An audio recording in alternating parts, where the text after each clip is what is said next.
Hi there, and thank you for clicking on my video. We're going to be covering the Sancti Magistar incarnon mode. Pretty standard build. The incarnon bonus for the Magistar is essentially an overall buff. There isn't any sort of fancy gimmick. There are some notable things like the slam radius increase, follow the fall off increase on the slam attack. But overall, it's not too much of a different weapon once you get the Incarnon mode. Obviously, the increase in range is super nice. With Prime Reach alone, you get to a 7-meter increase. But I did decide to go with the Impact to Slash evolution. We'll go over the evolutions that I chose. Evo 1 you can't choose. Evo 2 both give you an increase in damage of plus 20. Uh, but there's the other one. I chose the one where with only a melee weapon equipped is plus 40% attack speed, which is super nice.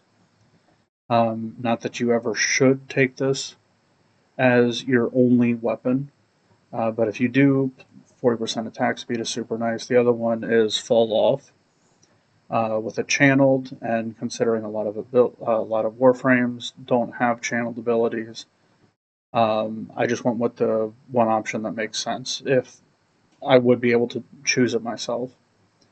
Evo 3 is 1.4 range, which is super nice. The other option was heavy attack efficiency and something else. It was niche, but you get heavy attack efficiency or heavy attack windup speed. That's where it's heavy attack windup speed from Evo 1, and plus 50% is super quick as is. The windup isn't that much. If it was like a 2-second windup, maybe I could see double dipping on it. But considering you're only really using it for the Sancti passive and the healing, and to trigger the Incarnon mode every couple of minutes, it's not really too much of a difficulty. So I just went with the attack speed or the quick attack buffing range, which is obviously nice.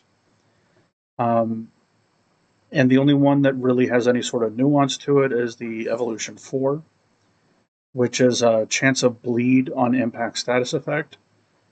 If you find yourself, because I'm going to be doing a build specifically for Corpus, the theory behind this is that some Corpus, a few of them do have armor on them. So your toxin procs and your dots won't be able to bypass the armor.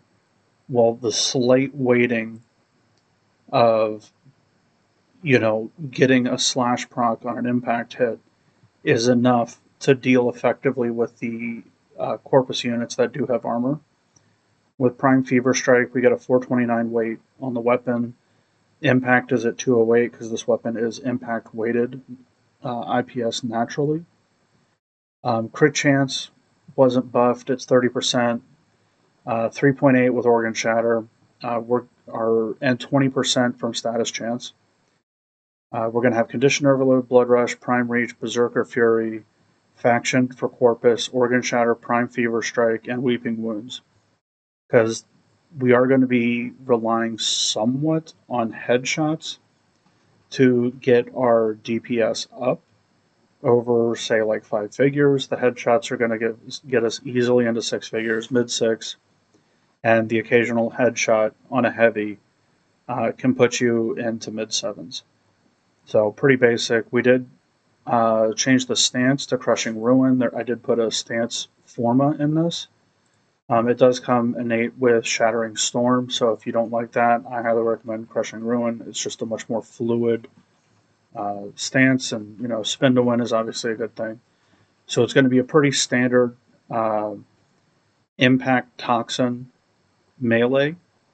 We're building for dots, and the impact to slash is going to provide us, even though we only have the 208 weighting compared to the impact to the 429 of toxin. The small amount of slash that we get means we won't have to slow down when we're actually hitting armored units. It will give us enough of a bypass to where the build isn't truly gimped, and it doesn't mean we're completely dependent on armor shred. So, pretty basic philosophy. The evolutions are very straightforward. So, let's just see what the damage is. Going to be a short video. So, we did the Vivisect Director 195. This is an armored corpus unit. And you can see the slash procs already taking effect, because we're not dependent on the toxin to brute force past the armor.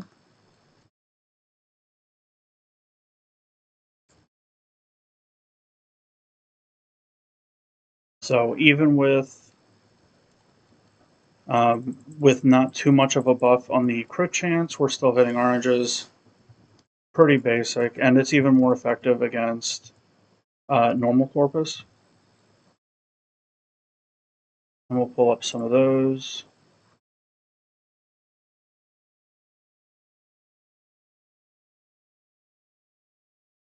We'll do some of these.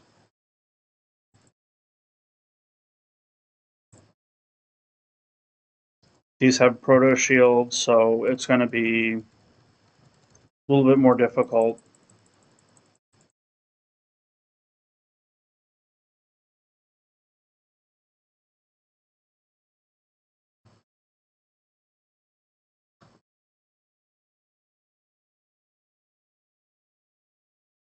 But you can see the slash bypass on the armor is putting in work against these. Try to get the health bar into view since they're so tall.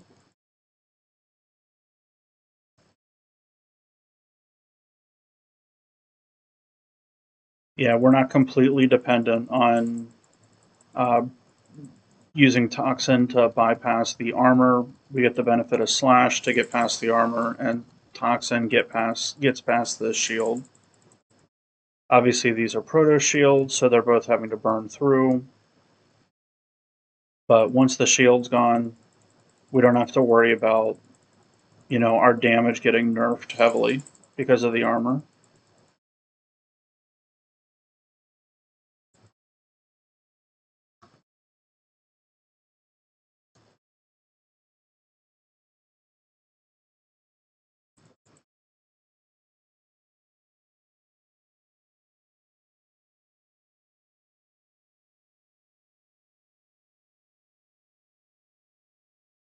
So even against armored corpus, which is going to be the big issue, the 50% impact to slash, the 50% chance of triggering a bleed status on impact status is enough to help bypass with those.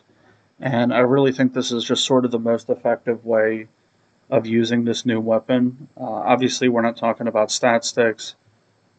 The bonus applies like the Scana. So if you're using the Sancti Magistar as, say, like a stat stick for something, I was using the Magistar, the regular one, as a stat stick for Gara, and it was pretty nice because of obviously how cheap the roll was. It was an economy purchase. But if you're trying to use this and utilize what it's more or less meant to do, this would be how you would build it. If you didn't really care about armor, like you're comfortable armor stripping, you can swap out the impact to slash evolution on evolution 4 for crit chance and crit damage, because the status chance on the weapon is over 18. So weeping wounds will get you to a guaranteed status proc per hit. So going crit chance, crit damage on the evolution will boost your damage even more, and it'll even give you access to some reds. I think it's like 230% crit chance. So if you don't want to run faction damage, you can mod for Gladiator Might, and that'll push you up even higher and give you like 50-50 orange reds. So pretty basic. It was an overall buff.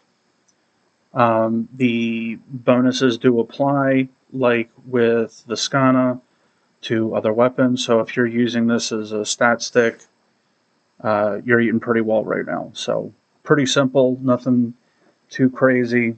Like the primaries or the secondaries, there's no real transformation. It's just a stronger version of the Magistar. So I hope this helps you guys make your decision on the next time it comes through as the next round of your incarnon bonuses. But pretty simple build this time.